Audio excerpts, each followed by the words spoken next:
भारत के समस्त संतों को, डॉक्टर भीमराव अंबेडकर जी को और मंच पर आसीन सभी अतिथिगण और मेरे सामने विराजमान सभी लोगों को मेरी तरफ से संविधान दिवस की बहुत बहुत बधाई।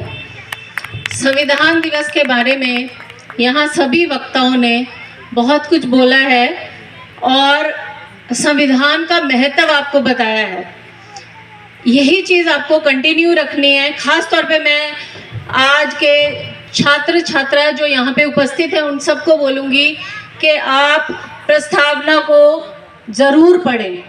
प्रस्तावना में पूरे संविधान का, हमारा संविधान किस बारे में बना है, क्या अधिकार क्या कर्तव्य हमारे संविधान द्वारा हमें दिए गए हैं, वह सब प्रस्तावना के द्वारा आपको पता चल जाएंगे।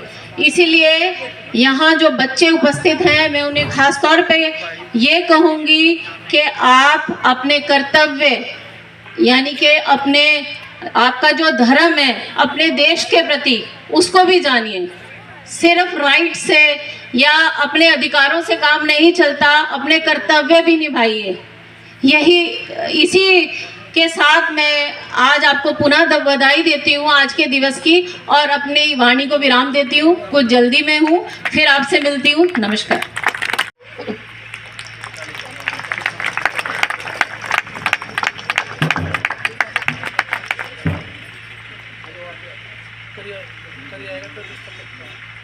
साहिल सागर,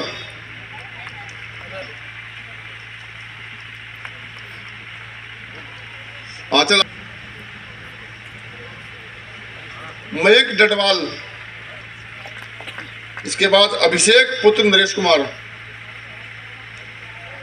संविधान दिवस को मनाने के लिए सर्व समाज के लोगों ने आज एक बहुत ही अच्छा कार्यक्रम यहाँ सिद्धार्थ चेतना केंद्र बिजौली में किया है।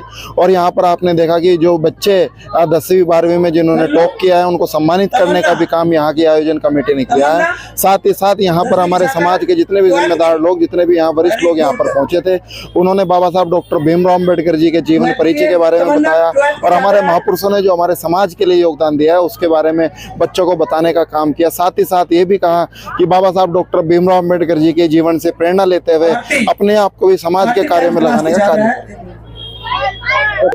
मैं आपको ये कहना चाहता हूँ, आपके माध्यम से सभी बच्चों को ये कहना चाहता हूँ, मैंने मंच के माध्यम से भी कहा कि बाबा साहब डॉक्टर भीमराव अम्बेडकर जी ने हम सब लोगों के लिए, हमारे अधिकारों के लिए अपना जीवन लगा दिया।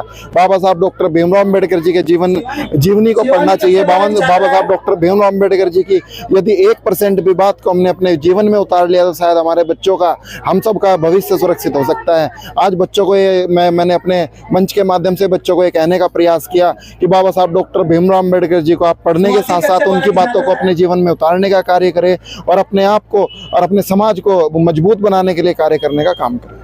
साहब डॉक्टर भीमराव अम्बेडकर जी ने हमारे देश के लिए पवित्र संविधान लिखा है।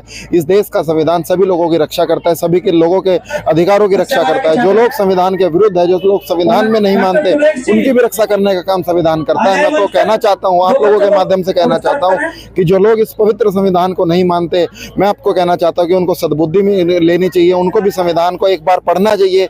यदि पढ़ने के बाद उनके जीवन में कुछ परिवर्तन नहीं आया तो मैं आपको ये कहना चाहता हूँ, मैंने संविधान को पढ़ा है, मैंने संविधान में LLM करने का कार्य किया है। मैं आपको ये कहना चाहता हूँ, हमारे देश का संविधान पूरे वर्ल्ड में सबसे अच्छा संविधान है। सबसे ज्यादा अधिकार जो पशु पक्षी से लेकर के और यहाँ पर जितने भी जीव जंतु इस देश में रहते हैं और जितने भी यहाँ पर लोग रहते हैं उनके लिए, सभी लोगों के लिए संविधान में प्रावधान किया गया है। मैं आपको ये कहना चाहता हूँ, सभी लोगों को संविधान को पढ़ना चाहिए, सभी लोगों को संविधान को मानना चाहिए और संविधान की रक्षा करनी चाहिए।